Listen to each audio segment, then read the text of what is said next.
Ayan, hello guys, pinutol na namin to kasi delikado eh pag may malakas na bagyo. Oh. Kung kailan tapos na ang bagyo saan?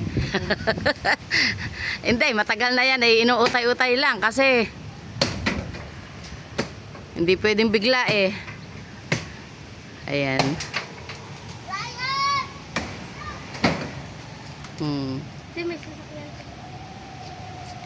Wag mo muna italon ha, may tricycle na padaan. Ayan, malapit na siyang maubos. Kunti-kunti lang, hindi kasi pwedeng biglain.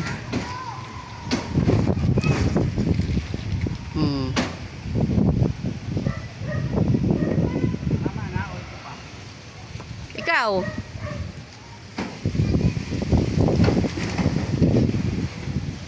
Ayan. Kukunti na lang naman to.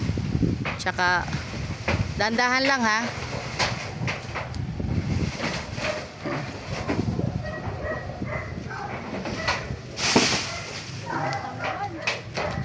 Gaan mo na, ayusin na lang, Bi. Yan. Meron akong katulong.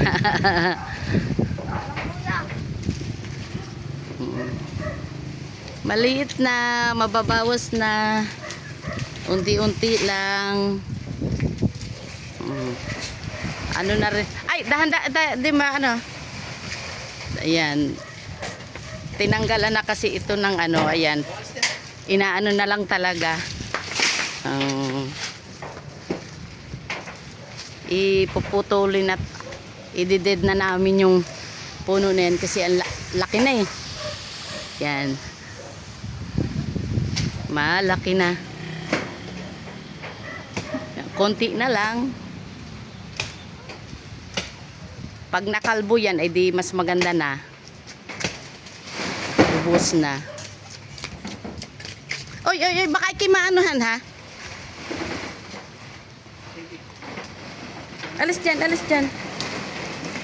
Ayan.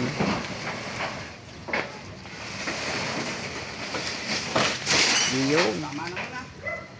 Inap na? Oo, pwede na yan. Pagka isang araw na lang ulit. Yan, konti na lang.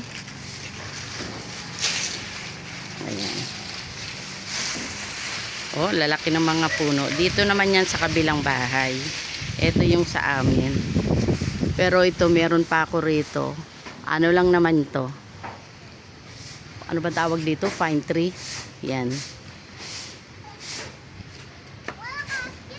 Yan, nabawasan din. Ang dami kasing pugad. Yung aming alulod sa loob. Umapaw. Naglimas ako kanina. Nagulat ako. Kaya naisipan na itong bawasan ulit. Thank you guys for watching.